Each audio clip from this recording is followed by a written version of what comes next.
Challenge है openly, proof और सत्य के साथ बात किया करो। हमें एक वेद एक पुराण में ये लिखा दिखा दो कि भगवान प्रभु राम सूर्यवंशी राजपूत थे।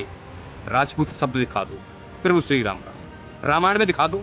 चलो ये तो छोड़ो, हमारा मैटर नहीं करता है, हमारा कुल ही नहीं है ये, ठीक है। हम आते हैं अब यहाँ पर चंद्रवंश राजपूत, पुरुवंश यदुवंश। तो सबसे पहले तो हमारी चुनौती है, चैलेंज है कि प्रूफ और तथ्य के साथ बात करो। पहले तो हमें वेद और पुराण में लिखा हुआ ये दिखाओ कि चंद्रवंश राजपूत होता है, और फिर उसके बाद हमें ये दिखाओ कि पुरुवंश राजपूत था, यदुवंश राजपूत था।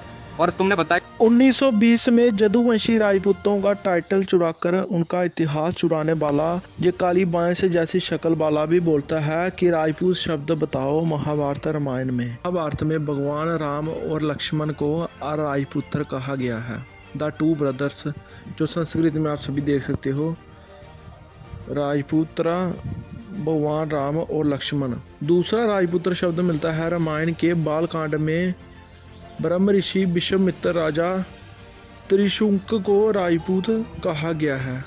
तीसरा रामायण बालकांड श्लोक 13 और 15 में आप सभी देख सकते हो कि जहाँ पर भी राजपुत्र शब्द कहा गया है, वैश्य के साथ राजपुत्र शब्द कहा गया है, जो कि एक जाति के लिए कहा गया है। उसके बाद राजा दुष्यंत ने ऋषि क्षत्रिय विश्वामित्र की पुत्री शकुंतला को राजपुत्री कहकर संबोधित किया, जबकि विश्वामित्र अब क्षत्रिय नहीं रहे थे, वो तो ऋषि बन चुके थे। फिर भी जहाँ राजपुत्र शब्द का प्रयोग सिर्फ एक क्षत्रिय वंश के महत्व को दर्शाता। इसके बाद बौद्ध ग्रंथ में भगवान बुद्ध को राजपुत्र भी कहा जाता है, जो आप सभी देख सकते हो।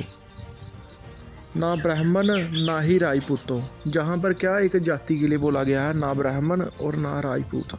अब ये अनपढ़ बोलेंगे ये तो राजपुत्र हैं, तो हम इनको बोलना चाहते हैं कि 7वीं 8वीं सदी में भारत में संस्कृति चलती थी, और संस्कृत का जो राजपुत्र शब्द है यही हिंदी में राजपूत कहा गया है। अब इस पर आप क्या बोलोगे? अगर आप सभी चाहते हैं कि हम ऐसे ही क्षत्रिय समाज के आवाज़ बेबाकी तरीके से बुलंद करते रहें, तो आप इस QR कोड के स्क्रीनशॉट लेकर हमें जितनी सपोर्ट करना चाहते हैं तो कर सकते हैं, और इसके अलावा बैंक कोड के थ्रू भी आप हमें फाइनेंशियली सपोर्ट भी कर सकते हैं, ताकि हम आगे भी क्षत्रिय समाज की आवाज़ इसी बुलंदी से और बेबाकी तरीके से बुलंद करते रहें।